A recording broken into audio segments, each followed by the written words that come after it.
Hello दोस्तों, मैं हूं अभिषेक और आप देख रहे हैं अभिषेक पोल्ट्री यूट्यूब चैनल। दोस्तों, आज के वीडियो में अगर आप मीट पर्पज के लिए देसी मुर्गियां पालने चाहते हो और अगर आप कंफ्यूज हो कि मीट पर्पज के लिए सबसे बेस्ट देसी ब्रीड कौन सी है, जैसे कि डीपी है या फिर डीपी क्रॉस है या फिर डबल एफजी है, आज के वीडियो में आपको पॉइंट टू पॉइंट सब बातें क्लियर करके बता दूंगा। ठीक है, जिससे कि आपको ये डिसीजन लेने में आसानी होगी कि मीट पर्पज के लिए डीपी पालना है, डीपी क्रॉस पालना है या फिर डबल एफजी पालना है। ठीक है, तो इसी कारण वीडियो को अंत तक पूरा देखिएगा, जिससे कि आपकी एक भी बात इस वीडियो में से ना छूटे। साथ ही साथ वीडियो के आगे ले जाने के पहले एक छोटा सा पोल्ट्री पीडीएफ ई बुक और पोल्ट्री हार्डबुक के रिलेटेड हम इंट्रो देख लेते हैं। दोस्तों, जो भी भाई नया पोल्ट्री बिजनेस शुरू करना चाहते हैं, स्टार्टिंग में उनके मन में पोल्ट्री के रिलेटेड काफी सारे सवाल होते हैं। इसी बात को ध्यान में रखते हुए मैंने अपने 5 साल के पोल्ट्री एक्सपेंस से पोल्ट्री बुक लिखा है, जो आपको पीडीएफ फॉर्मेट और हार्डबुक फॉर्मेट में मिल जाएगा। दोनों में भी सेम पोल्ट्री की इंफॉर्मेशन इंक्लूड की गई है। पीडीएफ ई बुक की अगर मैं बात करूं तो वो मात्र आपको 50 रुपये में मिल जाएगा। जैसे आप पेमेंट करते हो तुरंत आपके व्हाट्सएप नंबर पे पीडीएफ ई बुक सेंड की जाएगी, जो बड़ी आसानी से आप अपने मोबाइल पे ही पढ़ सकते हो। हार्ड कॉपी की अगर मैं बात करूं तो वो आपको मात्र 200 रुपये में मिल जाएगी। इसके लिए all over India delivery charges 50 रुपये लगेंगे। आपकी काफी ज्यादा डिमांड के कारण हमने पोल्ट्री हार्डबुक की कैश ऑन डिलीवरी भी शुरू कर दी है। स्क्रीन पे आप जो नंबर देख रहे हो 9172611423, इसी नंबर पे आप गूगल पे या फिर फोन पे या फिर पेटीएम से पेमेंट कर सकते हो। बैंक अकाउंट की डिटेल आपको वीडियो के डिस्क्रिप्शन में मिल जाएगी। दोस्तों, इस पोल्ट्री बुक में मैंने ब्रॉयलर पोल्ट्री फार्मिंग, देसी poultry farming, layer poultry farming की पूरी जानकारी आपको देने की कोशिश की है। इस बुक में मैंने disease plus medicine plus biosecurity plus vaccine management, feed plus water management, space plus breeding plus temperature management, summer plus winter plus monsoon season management, broiler plus desi plus layer poultry shed cost, देसी मुर्गियों की breed, अंडे देने वाली मुर्गियों का management, broiler management, इसके अलावा और भी बहुत सारी बातों को कवर किया है। मैं गारंटी लेता हूं, अगर एक बार इस बुक को आप पढ़ लेते हो तो आपके broiler plus desi plus layer मुर्गी के रिलेटेड 90% सवालों के जवाब आपको मिल जाएंगे।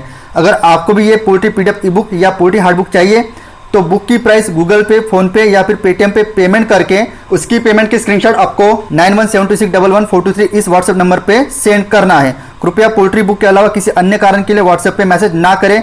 साथ ही साथ ये मेरा पर्सनल नंबर होने के कारण इस नंबर पे डायरेक्ट कॉल अलाउड नहीं है।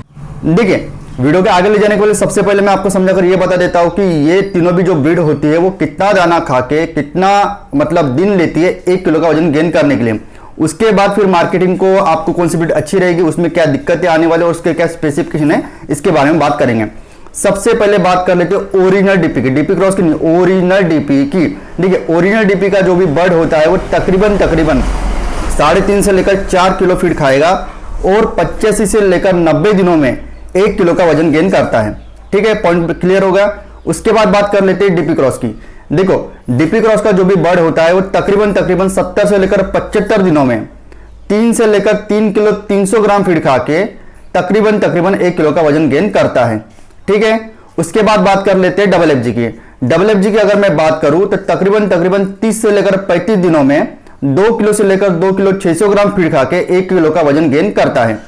अभी आपको तो पता ही है फीड का रेट कितना चल रहा है, उस हिसाब से तकरीबन 30 रुपए से लेकर 32 रुपए के आसपास में आपको 1 किलो की फीड का रेट गिरेगा देसी का। तो उस हिसाब से आपको मैं मोटा मोटा प्रोडक्शन कॉस्ट पहले बता देता हूं।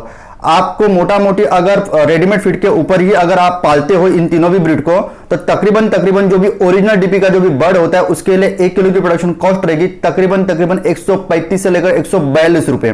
ठीक है, उसके बाद अगर मैं डीपी क्रॉस की बात करूं तो डीपी क्रॉस को आपको तकरीबन 120 रुपए से लेकर 130 रुपए 1 किलो के पीछे खर्चा आएगा। उसके बाद अगर मैं डबल एफजी क्रॉयलर की अगर बात करूं तो ये तीनों दोनों से भी कम खर्चा आपको लगेगा, तकरीबन 95 रुपए से लेकर 110 रुपए पर 1 केजी के पीछे आपको खर्चा आएगा। यहां पर मैं आपको और एक बात बता दूं, अगर आपकी फीड की क्वालिटी अच्छी है तो जितना भी मैंने फीड रिक्वायरमेंट अभी आपको पिछले 2-3 मिनट के पहले बताया, उससे हर एक मुर्गी 500 ग्राम फीड कम खा सकती है, लेकिन उसके लिए आपकी फीड की क्वालिटी बहुत ही बेस्ट होनी चाहिए। इसकी वजह से क्या होगा कि अगर आपकी मुर्गी फीड कम खाएगी क्योंकि तो आपकी फीड की क्वालिटी अच्छी है तो आपकी सीधी सी बात है आपकी प्रोडक्शन कॉस्ट भी कम हो जाएगी। अभी बात कर लेते हैं कि भैया ये तीनों में से कौन सी ब्रीड आपको पालना चाहिए। देखिए, मैं महाराष्ट्र की अगर बात करूं तो सबसे ज्यादा चलन में अगर महाराष्ट्र में कोई ब्रीड पाली जाती है मीट पर्पज के लिए देसी ब्रीड में तो वो है डीपी क्रॉस।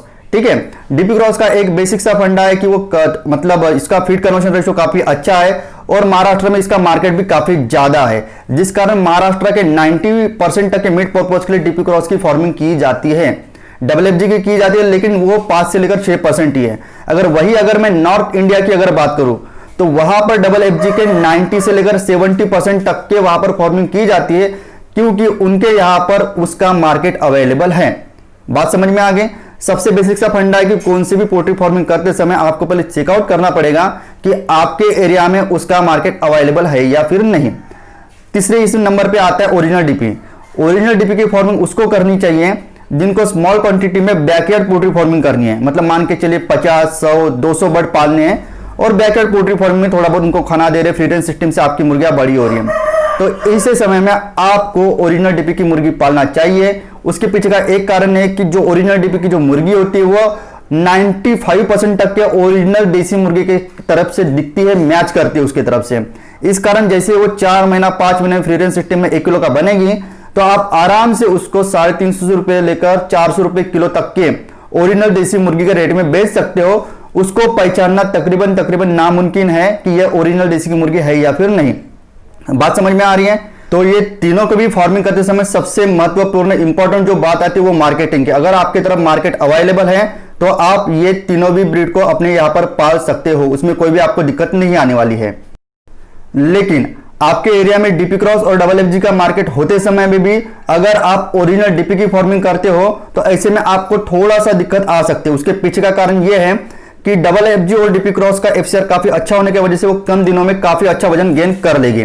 ठीक है, तो ऐसे में अगर आप ओरिजिनल डीपी की फार्मिंग करते हो तो उसको वजन गेन करने के लिए काफी समय लगता है। साथ ही साथ मैंने एक बात और से नोटिस की है कि ओरिजिनल डीपी के जो भी चिक्स होते हैं स्टार्टिंग में जो भी 15 से लेकर 20 दिनों तक के जो भी उनका ब्रूडिंग फेज होता है उसमें ओरिजिनल डीपी के चिक्स की थोड़ी सी मोटेटी ज्यादा होती है as compare to double FG और अपना जो भी डीपी क्रॉस है उससे, क्योंकि तो इसका जो भी ओरिजिनल डीपी का भी जो भी चिक्स होता है वो काफी ज्यादा छोटा होता है, अंडरवेटेड चिक्स होता है और थोड़ा सा कमजोर होता है। उसके वजह से वीकनेस के कारण स्टार्टिंग के दिनों में इनकी मोटेटी ज्यादा होती है। तो सबसे बेसिक सा फंडा है, आपका पर्पस क्या है। अगर आपको बैकयार्ड पोल्ट्री फार्मिंग करने तो डीपी, ओरिजिनल डीपी सबसे बेस्ट रहेगी। डबल एफजी का मार्केट अवेलेबल नहीं है लोकल एरिया में, सभी के सभी पोल्ट्री फार्मर अगर डीपी क्रॉस की फार्मिंग करते हैं तो डीपी क्रॉस की कीजिए। और अगर मार्केट अवेलेबल है और अगर आप डबल एफजी का माल सेल आउट कर सकते हो तो मीट पर्पज के लिए सबसे बेस्ट डबल एफजी की फार्मिंग रहेगी। लेकिन फिर से कह दूं, पहले चेकआउट कीजिए आपका माल कोई लेने के लिए तैयार है या नहीं है, आपकी तरफ मार्केट अवेलेबल है या नहीं है।